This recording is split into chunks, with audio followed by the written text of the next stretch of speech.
Hey, what's up, everybody? It's Will with Schedulefly. Excited today to have Patrick Schmidt on the phone. He's in New York. He's a managing director with Hell's Kitchen Hospitality. They've been around for quite a while, have a lot of really popular, successful establishments in New York City. And he was there for a while. He moved out of the country for a few years and came back recently, and is back with Hell's Kitchen Hospitality and was kind enough to take some time today. So, Patrick, thank you for doing it. Yeah, you're welcome. Thanks for taking the time to chat. Absolutely, man. Absolutely. Well, I always like to get started with just the backstory, man. So how and when did you get started in hospitality initially? It's probably like a lot of us, where you just it's your first job and it never really lets you go too far. I started working in an Italian restaurant when I was in high school.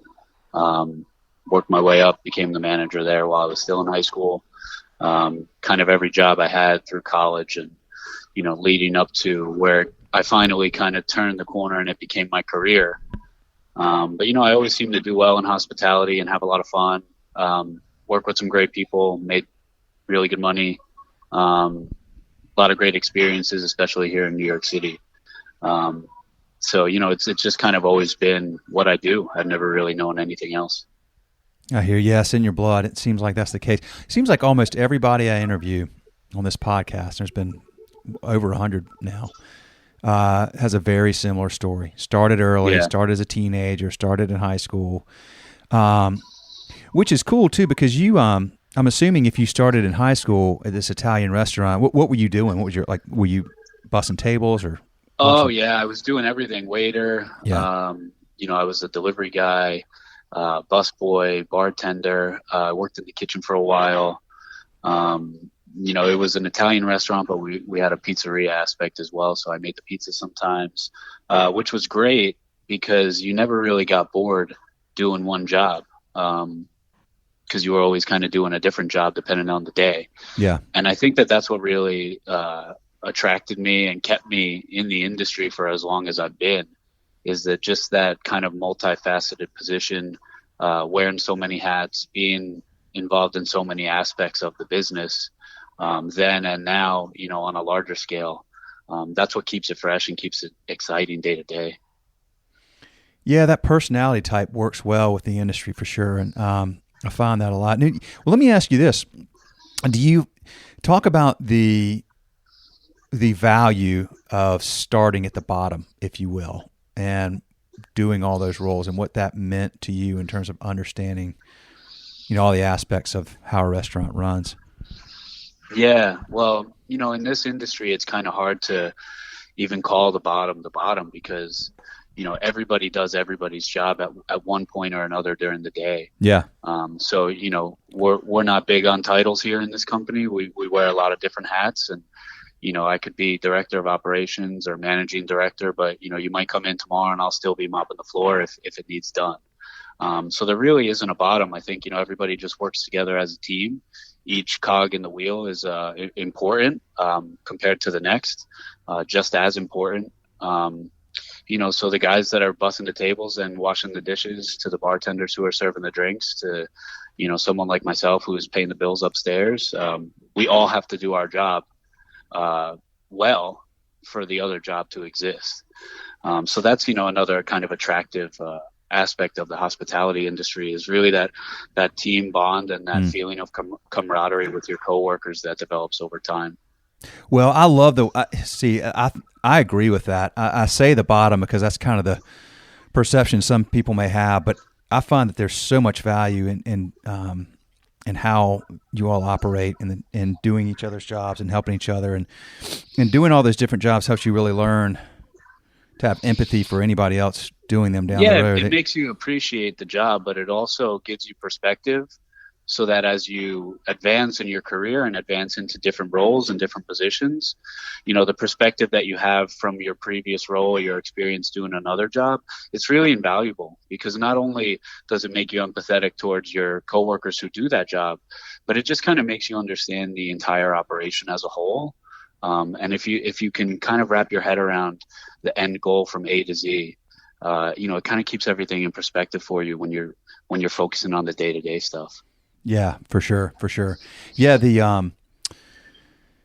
part of why I asked that is I know that there's sometimes folks that maybe go to culinary school and I get it because you're making a huge investment these days, but they may come out and want to start perhaps higher up than where they're needed or whatever, and there's Yeah. I mean, do you see that still, or is that something you guys deal with there? I know actually, you've got a I'd say I have a pretty interesting perspective on the idea of going to culinary school because I did go. Yeah. When I graduated high school, I went to a four-year university, decided it wasn't for me after a year, moved back to New York City and started attending culinary school just kind of for something to do. While I was in culinary school, I started bartending just because all of my work experience prior to that had been hospitality. So why not keep it going, especially in a city like New York? So I'd go to culinary school in the morning, bartend at night. And it was great. I learned so much about both sides of the industry on an educational level, but then also on a practical level with the bartending at night. When it came time to graduate and move on from culinary school, I didn't really see a place for me long term in the kitchen. So even though my degree was only culinary, I didn't take any hospitality management courses, which I know a lot of the culinary schools today offer. I was able to apply the knowledge that I gained on both sides and kind of push forward with my career. I really enjoyed the front of house aspect and the interaction with the guests and the staff at that point. So, I stayed with the front of house position, and, it kind of grew into advancement with management positions after that. And then, moving forward with this company, I've been able to take on more of an operational role, bigger picture, not as much dealing with the day-to-day stuff, but working with the management teams to drive the brand forward and, increase revenue and sustain staff and all those kind of big picture things. But, it's really fulfilling when you take on challenges such as that, such as brand management, bigger picture things. It's really fulfilling when you make achievements and hit your goals. And luckily, we've been able to do that in this company over the past couple of years with some success. That's great, man. That's awesome. Well, let's talk a little bit about what you're focused on now, and I want to dive a little bit into some of the unique opportunities as well as challenges of running restaurants in New York City. It's a tough enough business as it is anywhere, but in New York, you've got the upside of tons of tourism, and I'm sure that can help a lot with just folks coming in your doors. But then you've also got new labor laws coming on that are pretty strict, and just a lot of a lot of government oversight that seems to be getting a little bit tighter. So I'm just curious. I haven't talked real extensively with a lot of folks here, but I'm just curious your thoughts on, I guess, some of the unique challenges you all have being there in New York. Yeah, I think, this industry as a whole is changing, not just in New York, but I think a lot of the challenges and the changes are amplified by being in New York. Yeah. Number one, it's such a large market that people, not just the government, but, technology industries, trends tend to start or get tested first in larger markets. Yeah. So, in New York, we do have the opportunity of kind of being the guinea pig sometimes for a lot of things. Regarding labor, I wouldn't say that we're the guinea pig, but, we're at the forefront. The government is pushing hard for minimum wage increases and, just in general, a lot of labor laws that are employee friendly. With paid sick leave and family time off, and it's great overall for our social dynamic and just the quality of life that the government is trying to provide us as citizens and inhabitants. But it does come with some cons and some challenges for the employers. I try to look at it very positively, and the fact that we are a large company, or large enough for a small business, and we have, a great team of executives and some really bright minds. So I feel like we're in a position to weather the storm and take on the challenges, whether it be labor or market trends or recessions, we've dealt with in the past. Whatever comes our way, we're capable and ready with the team that we have to take it on.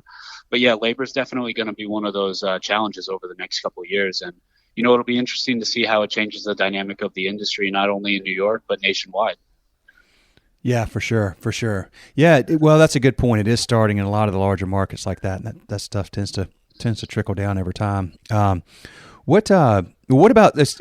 And I love the positive way you look at it, man. And I love the fact that you've got a team that you guys feel confident that you can manage through whatever arises. It's a good thing. Talk about some of the the really positive aspects of being in New York, and the upside that you have there that you may not have in other places. Well, yeah, I mean, New York is challenging because it's so competitive. Regards hospitality, it's probably one of the top few most competitive markets in the world. There's over 20,000 restaurants in and around the 5 boroughs. There's hundreds of restaurants that pop up every week, thousands of new restaurants every month. It's crazy when you walk up and down streets that you've been walking up and down for 10 years, and you can say, oh, I remember when this was that, or when that was that, or that's been this, and this in the past 3 years. It's dog eat dog. It's competitive.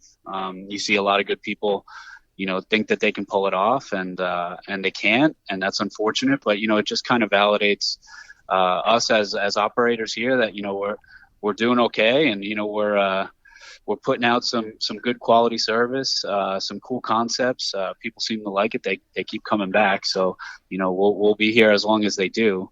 The great thing with New York is that you have so many different revenue streams.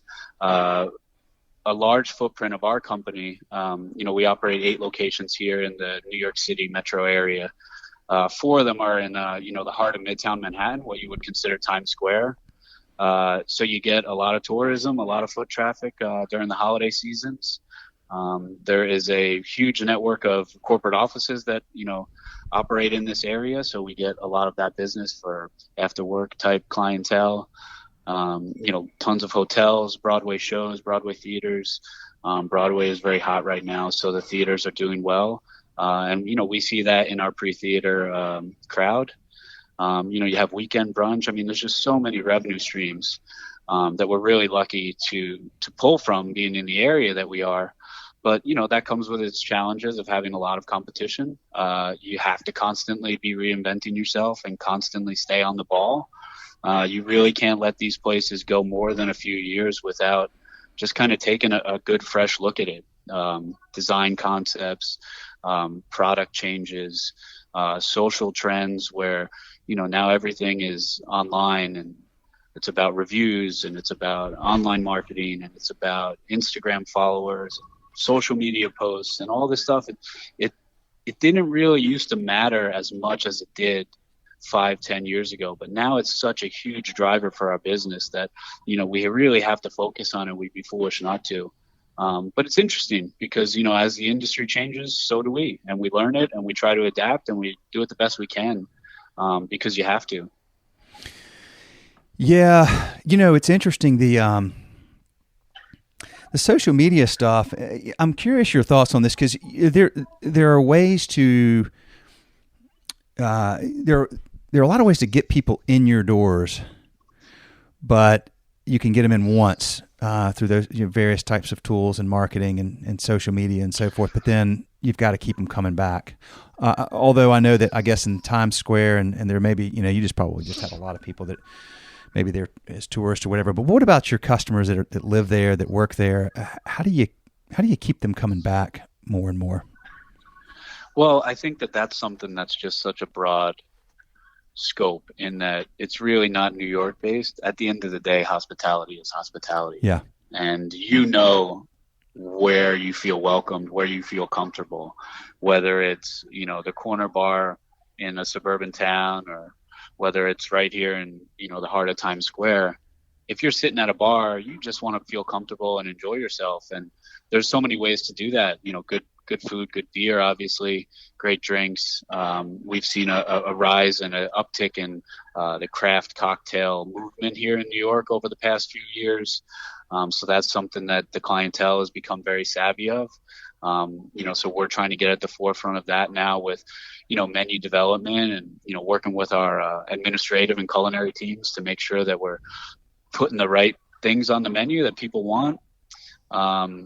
Service is still number one. At the end of the day, a bad experience can be a good one if the person who is the face of it has a big smile and a great personality.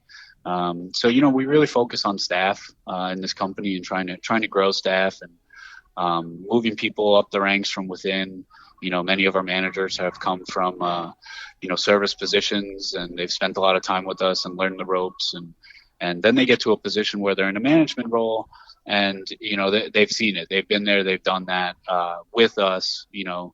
It allows them to kind of grow and ask the right questions, even though they might be inexperienced on the manager level. We have a very strong support team behind the scenes that allow the managers to kind of learn on the job and grow over time. We definitely value investing in people. Yeah. We feel that really pays off in the long run. And then I think the third factor there, in terms of just hospitality, would be just the ambiance, the decor. We try to build the bars in a sense that would be inviting, warm, welcoming, soft lighting, warm wood, brick. The music, the what's on the television screens, if it's a venue that has TVs. Everything has to tie in with the concept, and whether you realize it or not as a customer, you sometimes subconsciously will feel comfortable or uncomfortable, depending on some small factors such as those: lighting, music. Oh, it's too hot in here, it's too cold in here. Well, maybe let's go somewhere else and grab a beer. So we focus on a lot of those small details first, and try to instill that in our staff and our management team to notice these things as well. Because down the road, that'll pay off in terms of creating regular clienteles, like you mentioned. It's easy to get them in once, with some creative marketing or, some promotional type things. We have happy hour offerings at some of our bars. So, people will come in for that, and that's great. But the work starts once they walk in the door. It's up to our job to keep them coming back. Yeah, for sure. For sure. And those things are, it's not an exact science. Like all the attention to detail and the little things that maybe the customer doesn't consciously recognize, but they're subconsciously feeling at home. There's the engagement with the staff, which is part of that. But then there's things like the ambiance and what's on TV and so forth. Those are, that to me is truly an art. And I'm just curious. I mean, is it? Are you just because you can't please everybody? So are you looking? I mean, do you sort of have like the ideal customer in mind, and when you're planning these types of things, or how do you know what's going to work and what's not going to work? Yeah, I mean, we do have obviously a target clientele. We have we have several locations, but we also have a couple different brands and concepts. So, one of our locations would be a more of a big, wide open sports bar. Craft beer bar, craft cocktails. We do, pizzas, sandwiches, burgers, comfort food. So the target clientele for there might be different than, say one of our locations that's more of like a neighborhood beer bar, or, we have a place out in Astoria, Queens that's called Craft. They do a lot of artisanal pizzas, craft beer. We also have another concept both in Manhattan and in Queens called Mom's Kitchen. It's very brunch driven. We do all day brunch. It's very colorful, very fun and vibrant place. It reminds you of if you were at your mom's house. So, the target clientele for all of those concepts might be similar in some aspects and might be different in others. So, we try to develop these concepts around the neighborhood that they're in. And when we take over a space, we usually look at the space and then decide, okay, what is this street? What is this neighborhood? What is this area missing? What do they need? What do the people want? And then we try to develop the concept based on that. And so far, we've had a lot of success with that model. Gotcha. Good deal. Good deal. One thing I am curious about is you mentioned that, I mean, you're in a very competitive market. And I mean, there's restaurants in general are highly competitive, most places, but New York particularly so. And you say that you see good people that try it and don't get it right. What are some of the things that you think people miss on? Is it that sort of the myth of the idea of being a restaurant owner versus the hard reality of it, or just curious any thoughts you have on that, of any common trends you've seen that have caused people to not be as successful as y'all have been? Yeah, I mean, it can be a fickle business. So I've seen very polished and accomplished operators fail, and I've seen people that are not as refined succeed. So there is a little bit of luck in this industry. So much of your success can hinge on the deal that you signed in the beginning of the adventure. That lease really can determine your future. So I've seen places that have the coolest concept, the best service, the best decor, the most fun atmosphere.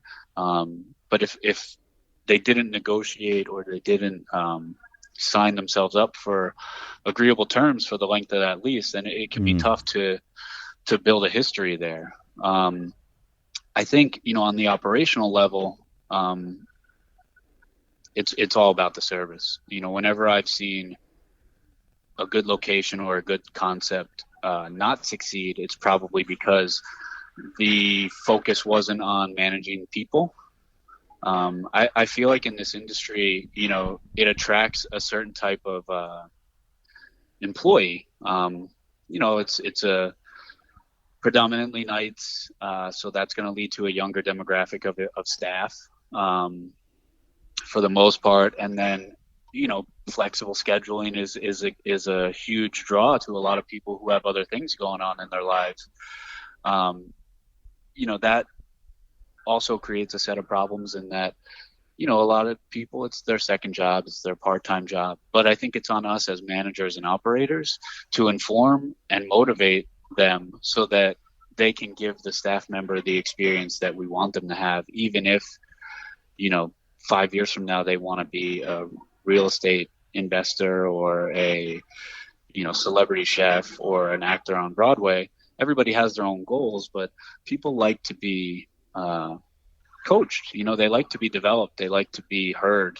And I think if you're an operator or an owner and you invest that time in your staff, getting to know them and then getting them to understand the goal that you want out of the establishment, if you invest that time as an operator, then it's hard to fail in that regard. Absolutely. Love it, man. Love it.